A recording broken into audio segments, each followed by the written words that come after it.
अयोध्या नगरी सरयू नदी के किनारे बसी एक पवित्र भूमि, जहां धर्म, प्रेम और सत्य का वास था।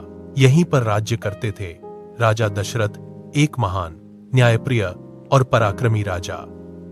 लेकिन उनके जीवन में एक कमी थी, उनके कोई संतान नहीं थी। राजा दशरथ अक्सर रातों में जागते रहते, आकाश की ओर देखते और मन ही मन प्रार्थना करते, हे प्रभु, मुझे एक ऐसा पुत्र दें जो इस राज्य को संभाल सके, जो धर्म की रक्षा करे। समय बीता और अंततः शिहों की सलाह पर उन्होंने पुत्र कामेष्टि यज्ञ करवाया। यज्ञ के बाद उन्हें दिव्य खीर प्राप्त हुई, जिसे उन्होंने अपनी तीनों रानियों कौशल्या, कैकेयी और सुमित्रा में बांट दिया। कुछ समय बाद अयोध्या में एक दिव्य क्षण आया। मंगल ध्वनि गूंज उठी और माता कौशल्या ने एक तेजस्वी बालक को जन्म दिया। यह कोई साधारण बालक नहीं था, यह थे रामा, विष्णु के अवतार। पूरी अयोध्या खुशी से झूम उठी।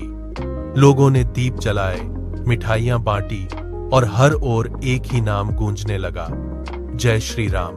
राम बचपन से ही अलग थे। उनकी आंखों में करुणा थी, व्यवहार में विनम्रता और हृदय में असीम शक्ति। वे हर किसी का सम्मान करते, चाहे वह सेवक हो या ऋषि। समय के साथ राम बड़े हुए। उन्होंने गुरु वशिष्ठ से शिक्षा प्राप्त की, धर्म, शास्त्र, युद्ध कला और जीवन के गहरे सिद्धांत सीखे। लेकिन उनके अंदर कभी अहंकार नहीं आया। एक दिन श्री विश्वामित्र अयोध्या आए और राजा दशरथ से कहा, मुझे राम और लक्ष्मण को अपने साथ ले जाने दीजिए, उन्हें राक्षसों से रक्षा करनी होगी। राजा दशरथ चिंतित थे, लेकिन राम ने बिना किसी डर के कहा, पिताश्री, यह मेरा कर्तव्य है। और इसी के साथ राम ने अपने जीवन का पहला बड़ा कदम उठाया, धर्म की रक्षा के लिए। राम ने ताड़का जैसे राक्षसों का अंत किया और ऋषियों को भयमुक्त किया।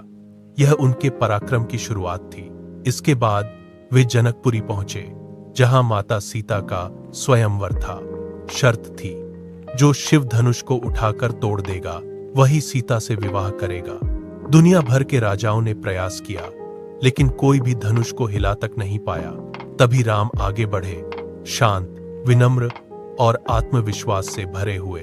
उन्होंने धनुष को हाथ में लिया और एक ही क्षण में वह धनुष टूट गया।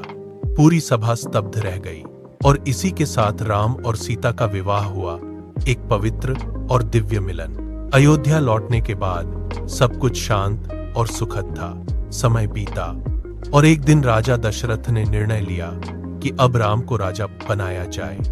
पूरी अयोध्या खुशियों से भर गई। हर घर में उत्सव की तैयारी होने लगी। लेकिन उसी रात एक तूफान आया। कैकेयी ने राजा दशरथ से अपने 2 वरदान मांगे, राम को 14 वर्ष का वनवास और भरत को राजा बनाना। राजा दशरथ टूट गए, लेकिन वे अपने वचन से बंधे थे। जब राम को यह बात पता चली तो उन्होंने बिना एक पल सोचे कहा, पिताश्री का वचन मेरे लिए सर्वोपरि है। उन्होंने ना विरोध किया, ना प्रश्न, बस मुस्कुराकर सब कुछ स्वीकार कर लिया। सीता और लक्ष्मण भी उनके साथ वनवास जाने को तैयार हो गए। अयोध्या की गलियां रो रही थीं। लोग राम को रोकना चाहते थे, लेकिन राम ने सबको समझाया, धर्म का पालन ही सच्चा जीवन है।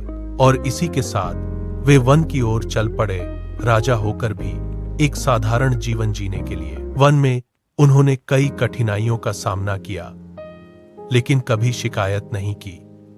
फिर एक दिन एक घटना ने सब कुछ बदल दिया। रावण लंका का राजा सीता का हरण कर ले गया। राम का हृदय टूट गया, लेकिन उन्होंने हार नहीं मानी। उन्होंने वानरों से मित्रता की, विशेषकर हनुमान से। हनुमान की भक्ति और समर्पण ने इस युद्ध को एक नई दिशा दी। समुद्र के किनारे खड़े होकर राम ने संकल्प लिया, आज दिया, मैं सीता को वापस लाऊंगा, चाहे कुछ भी हो। और फिर बना राम सेतु, एक ऐसा चमत्कार जिसे आज भी लोग श्रद्धा से याद करते हैं। लंका में भयंकर युद्ध हुआ। रावण शक्तिशाली था, लेकिन अहंकारी भी।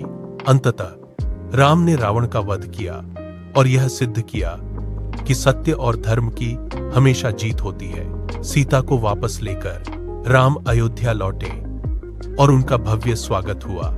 दीपों से सजी अयोध्या, हर तरफ खुशी और उत्सव, और इसी दिन को हम आज रामनवमी और दीपावली जैसे पर्वों के रूप में मनाते हैं। राम राजा बने, लेकिन सिर्फ एक राजा नहीं, एक आदर्श, एक प्रेरणा, एक मर्यादा का प्रतीक। उनका जीवन हमें सिखाता है कि सच्ची ताकत शक्ति में नहीं, चरित्र में होती है। सच्ची जीत दूसरों को हराने में नहीं, खुद को जीतने में होती है। और सच्चा जीवन वही है जो धर्म, सत्य और कर्तव्य के मार्ग पर चलता है।